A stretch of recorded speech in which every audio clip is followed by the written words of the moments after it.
রাজ যখন ক্লান্ত পায় সিঁড়ির প্রথম ধাপগুলো অতিক্রম করছিল, তার প্রতিটি পদক্ষেপ যেন সারাদিনের না বলা বার বহন করছিল। রাজের শরীরী ভাষা স্পষ্ট জানিয়ে দিচ্ছিল তার ক্লান্তি শুধু শারীরিক নয়, মনের গভীরে এক অবৈধ তুলপাড় চলছে। রাজকে ধীরে ধীরে উপরে উঠে যেতে দেখে আবির। নিজের জায়গা থেকে এক পাও নড়ল না। সে স্থির চোখে সেই দৃশ্য দেখল। রুহির সঙ্গে তার খুনসুটির রেশ তখন মিলিয়ে গেছে। এখন আবিরের চোখে এক গভীর বিষণ্ণ, যা তার অন্তরে চাপা আবেগকেই প্রকাশ করছে।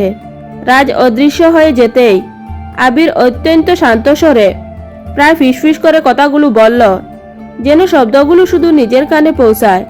তার কণ্ঠস্বর ছিল গভীর, চাপা অনুভূতির বারে বাড়ি। টুটে এক ফালি বিষণ্ণ হাসি ঝুলছিল, যা একই সঙ্গে ভালোবাসা এবং হতাশার প্রতীক। আবির দীর্ঘশ্বাস ফেলে চোখ দুটো আধবুজা করে, টায়ার তো লাগবেই। সারাদিন ওই মেয়ের কথা ভাবলে নিজের ওপর ওই চাপ নেওয়াটা তো সহজ নয়।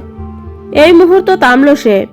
তার মনে তখন যেন রাজ আর সেই অজানা মেয়েটির সম্পর্ক নিয়ে হাজারো চিন্তা ভিড় করছে। আবিরের দীর্ঘশ্বাসটা যেন রাজের মনের অব্যক্ত যন্ত্রণার প্রতিচ্ছবি।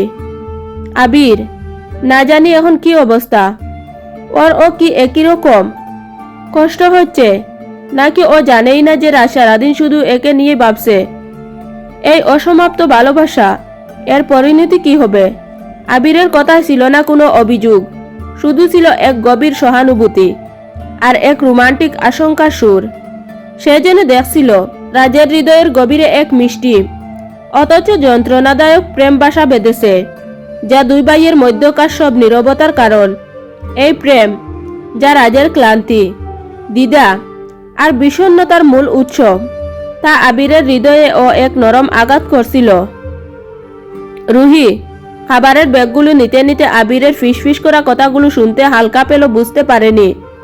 কি বলেছিলেন আপনি? কিছু একটা বললেন যেন, মনে হলো। আবিরের হুঁশ ফিরল। সে নিজেকে সামলে নিয়ে একটু জোর করে হেসে বলল, আবির, কি? কিছু না তো। তুই একটা কাজ কর, এইগুলো ভিতরে রেখে আয়। চল, আমি তোকে হেল্প করছি। রুহি ব্যাগগুলো দুহাতে ধরে, আপনি খাবেন? আবিরের মন তখনও যেন অন্য কোনো জগতে। সে রুহির কথা ঠিকঠাক না শুনতেই বলল, আবির, অন্য মনস্কভাবে কি খাবো? রুহি, এবার রুহির কপট রাগটা যেন সত্যি হয়ে গেল। জুড়ে আমার মাথা। আবির এবার সত্যি একটু ভয় পেয়ে যেন ধাক্কা খেল। কি কি বলছিস তুই? রুহি মুখ ফিরিয়ে নিয়ে, তো আপনাকে আর কি বলবো? কোন শহরে হারিয়ে গিয়েছিলেন শুনি? আপনি তো এই দুনিয়াতে নেই। এমন আনমনা হয়ে আসেন কেন? আবির মৃদু জবাব, চোখে চোখ না রেখে, কই, কোথায় তো হারায়নি। রুহি আবিরের দিকে স্থির সন্দেহহীন দৃষ্টিতে তাকালো। তার চোখ দুটো কেবল কৌতুক বা অভিমান নয়, বরং আবিরের আচরণে লুকিয়ে থাকা গভীর কোনো রহস্যের হদিস পেতে চাইছিল। সে পা থেকে মাথা পর্যন্ত আবিরকে খুঁটিয়ে পর্যবেক্ষণ করল। তার চোখ মুখে ক্লান্তির ছাপ, কথা বলার ধরন, সবকিছু যেন তার মনের ভিতরের অস্থিরতাকে প্রকাশ করছিল। তারপর রুহি খুব আস্তে আস্তে বলল, যেন তার কণ্ঠস্বর ঘরের নিঃশব্দতা ভেদ করে কেবল আবিরের কানেই পৌঁছায়। রুহি স্বর নিচু করে, কৌতূহলী চোখে, আপনি কি নেশা টেশা করেছেন নাকি? ড্রিঙ্ক করেছেন আজ? কেমন যেন লাগছে আপনাকে। খুব শান্ত, অথচ ভিতরে ভিতরে কিছু একটা চলছে যা আপনি লুকোতে চাইছেন। আর আপনার চোখ দুটো ও কেমন লালচে লাগছে। রুহির প্রশ্নটা যেন আবিরের গোপন দুর্বলতার উপর সরাসরি আঘাত হানল। আবির দ্রুত আশেপাশে একবার দেখে নিল। ভাগ্যিস ওদের ঢুকার সাথে সাথে হেনা খান ড্রয়িং রুম ছেড়ে নিজের ঘরে চলে গেলেন। খালামণির উপস্থিতি না থাকায় আবির হাফ ছেড়ে বাঁচল। এবার সে ক্রোধের সঙ্গে রুহির দিকে ফিরল। তার চোখে মুখে ধরা পড়ার ভয় এবং মিথ্যা অপবাদের কূপ একসঙ্গে মিশেছিল। আবির চোখ বড় করে দামা দমকের স্বরে, কি যাতা বলছিস তুই? তোর মাথা কি একেবারে গেছে? খালামণি শুনলে কি ভাববেন বলতো? এসব কি ধরনের বাজে কথা? তোর সাহস হয় কি করে এমন কথা বলার? এমন কেন মনে হচ্ছে তোর যে আমি ড্রিঙ্ক করেছি? আবিরের কণ্ঠে উত্তেজনা স্পষ্ট। সে হয়তো রুহিকে থামিয়ে দিতে চাইছিল, যাতে তাদের মধ্যে ঘটে যাওয়ার জরুরি আলোচনা বা তার ভেতরের অন্য কোনো আবেগ রুহির চোখে ধরা না পড়ে। তার এই দ্রুত প্রতিক্রিয়া যেন রুহির সন্দেহকে আরও বাড়িয়ে তুলল।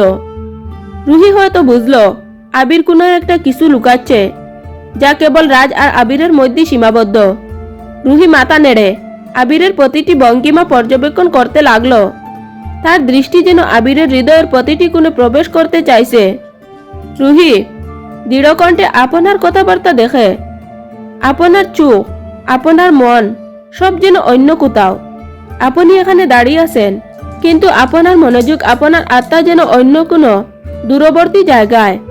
আপনার মুখ দেখে মনে হচ্ছে আপনি কোনো গভীর চিন্তায় ডুবে আছেন। এটা তো স্বাভাবিক নয়। আবির রুহির কথাগুলো শুনল, কিন্তু কোনো জবাব দিল না। তার চোখ তখন অস্থিরভাবে রাজের ঘরের দিকে নিঃশব্দ। সে যেন রাজের ঘরের বন্ধ দরজার ওপারে কি ঘটছে তা অনুমান করার চেষ্টা করছিল। তার ফেলফেল করে তাকানো দৃষ্টিতে ছিল এক ধরনের অস্থিরতা এবং উদ্বেগ। রুহি এবার আরও নরম স্বরে, একটু অভিমান মেশানো সুরে আবিরের কাছ থেকে সত্যটা বের করে আনতে চাইল। রুহি আস্তে করে মনোযোগ আকর্ষণের চেষ্টা করে, আচ্ছা, আপনি কি কিছু আমার থেকে লুকাচ্ছেন? মনে তো তাই হচ্ছে। এমন করছেন কেন? আমরা কি আর আগের মতো নেই যে আপনি আমার সঙ্গে সব কথা শেয়ার করতে পারবেন না?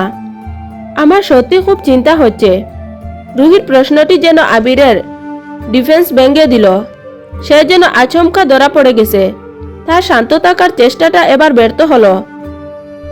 আবির একটু তৎমত খেয়ে, স্বর কাঁপিয়ে, কই না তো, আমি লুকাতে যাব? আমি তো এমনিই একটু ক্লান্ত। রুহি, সারাদিন আমি ড্রাইভ করেছি, তুই কেন এসব ভাবছিস? কিন্তু আবিরের এই তড়িগড়ি অস্বীকার করাটাই রুহি সন্দেহকে আরও বাড়িয়ে তুলল। সে আবিরের দিকে কেমন এক রহস্যময় দৃষ্টিতে তাকালো, যেখানে বিশ্বাসহীনতা স্পষ্ট। রুহি চুপ শুরু করে, আপনার কথা আমার একটুও বিশ্বাস হচ্ছে না। আপনার এই টেনশন, এই লুকোচুরি, এটা ক্লান্তির লক্ষণ নয়, এটা অন্য কিছু। আপনি নিশ্চয় কিছু একটা লুকাচ্ছেন, যা আমাকে জানতে দেওয়া হচ্ছে না। এইবার রুহি পরিস্থিতি একটু হালকা করতে চাইল, সঙ্গে আবিরের দুর্বল জায়গায় আঘাত করে মজা নেওয়ারও চেষ্টা করল। তার চোখেও ছিল এক ঝলক দুষ্টুমি আর কৌতূহল। রুহি ঠোঁট বাঁকিয়ে, মজা করার ছেলে, আমি যদি ভুল না হই, তাহলে আজকে কি কাউকে ভালো লেগেছে, নাকি কারোর উপর ক্রাশ খেয়েছেন? তার কথাই ভাবছেন বুঝি, তাই এত আনমনা। আপনার এইরকম আনমনা হওয়া, নিশ্চয়ই ব্যাপারটা অন্য কিছু। স্বীকার করুন তো।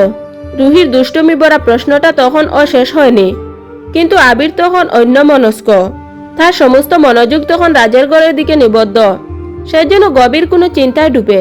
সেই চিন্তার বারে আশ্চর্য হয়ে রুহির পুরো কথাটা না শুনে বলে উঠল, আবির, অন্যমনস্কভাবে শুধু শেষ অংশটুকু শুনে। হ্যাঁ তাই।